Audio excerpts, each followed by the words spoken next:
Au IIIe siècle avant Jésus-Christ, on la surnomme déjà l'île la plus éloignée, la plus haute.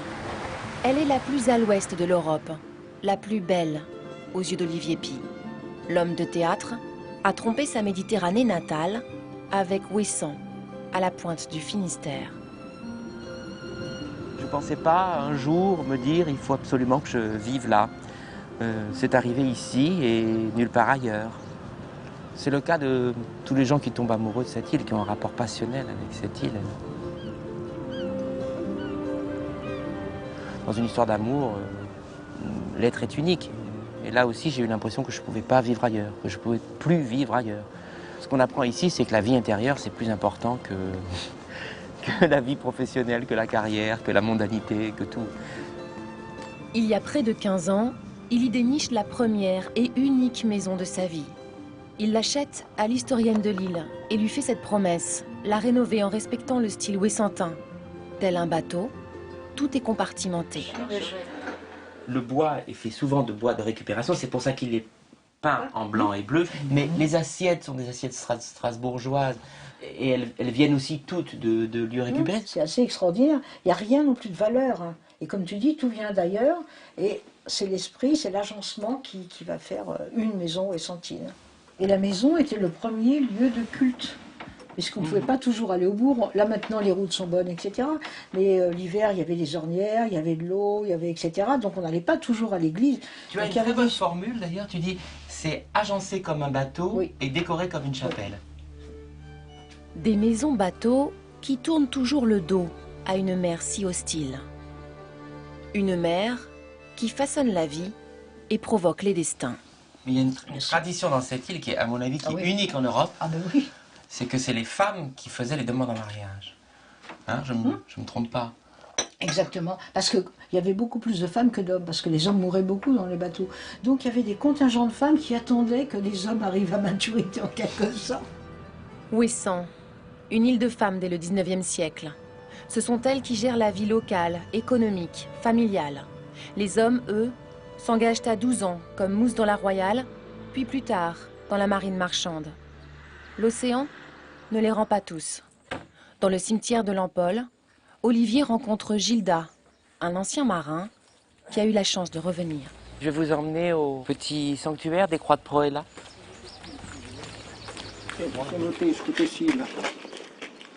Voilà, donc c'est là qu'on mettait toutes les petites croix en cire qui, dans le rite de Proëlla, figuraient le corps des marins perdus en mer. Ça a commencé à domicile, à la maison déjà. Et la cérémonie se passait à l'église, exactement comme si le disparu était là. Et la croix de cire était mise dans l'urne après à l'église. Il y a une urne à l'église, la croix de cire était déposée dans l'urne. Et tous les ans, la Toussaint, après en procession, c'est ici, ça. Ah, c'est à la Toussaint qu'elle passait de l'urne oui, à peu près, oui. à la petite chapelle. C'est dommage que ça soit arrêté. Ben, c'est-à-dire, il n'y a plus de bateau, il n'y a plus de marins. Un des derniers, c'est celui-là, Christophe, là. Un des derniers, mais avant, Ouessant, ben, s'il y avait 3 garçons dans la famille, ben, les 3 garçons, c'était des marins, hein, comme moi. Je suis parti avec un autre copain, qui était mon beau-frère après, qui est disparu aussi. Mais il y a eu beaucoup ici. Hein. C'était tout des... Il y a une autre tradition séculaire qui, elle, n'a pas disparu, la fête-Dieu. Au petit matin, les habitants dessinent au sol ce qui sera plus tard un chemin de procession. Un moment intime où tous les Iliens se retrouvent. Ils sont pas bons, ces fleurs. C'est pour ça qu'elles n'ont peut-être jamais été utilisées jusqu'à présent. Tout le monde apporte ce qu'il y a dans les jardins au mois de juin, plus le marc de café qui dessine tous les contours des motifs. Ça n'a l'air de rien, mais c'est le café est aussi une chose extrêmement importante dans cette île où on ne se téléphone pas, où on va directement chez les gens. Et donc tous ces marcs de café, ils sont collectionnés pour faire ces dessins-là. Ça a un sens, c'est ce qui reste de toutes les conversations, de tous les liens sociaux de l'île. Étrangement, c'est ce lien social du café qui dessine tous les motifs et tous ces motifs chrétiens. Bonjour. Bonjour, ça va bien? Oui. En vacances? Ouais, je suis venu spécialement. Ah, c'est bien. Une fête qui permet aussi d'effacer un temps, une réalité. L'île se dépeuple, année après année. Alors, la boucherie est fermée. C'est presque un emblème de l'inquiétude économique de l'île. Parce que de plus avoir de boucherie, c'est un signe extrêmement fort de l'inquiétude économique. Est-ce que l'île va se transformer en résidence secondaire ou est-ce qu'elle va garder son sens?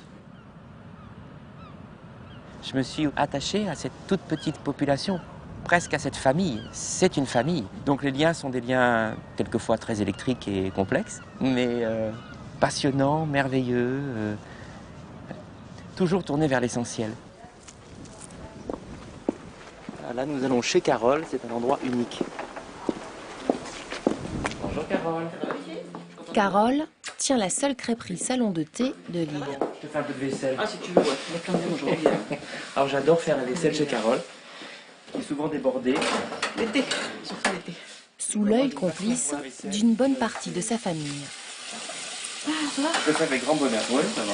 Tu vas travailler? Tu es une vraie Argentine pur jus. Oui. Tu n'as jamais quitté l'île en fait. Non. Jamais.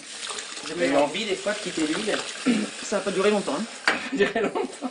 Je suis peut-être partie 2 mois et je suis revenue assez vite. 2 mois? Non, mais j'avais trop la nostalgie de mon île. Mais il me fallait mon environnement familier, moi. Je suis pas... Ouais, mes racines. Je suis pas faite pour être ailleurs. Un ailleurs Bonjour Carole. qu'a testé Hélène. Un jour, elle est partie pour mieux revenir. Qu'est-ce que tu veux, du Darjeeling? Non, un Earl Grey, s'il te plaît. Earl Grey. Depuis 2007, elle transporte les touristes sur l'île. Avec Carole, elle fait partie des 750 habitants au creux de l'hiver, 2 fois moins qu'il y a à peine 40 ans. De sa génération, ils sont seulement une petite trentaine ici. Finalement, toi, tu es assez emblématique d'un double mouvement. Un mouvement de désertion démographique qui existe, qui est objectif. Et en même temps, on voit à plein d'endroits la possibilité pour beaucoup de revenir, de se réinstaller, de repenser les choses après un départ. Oui.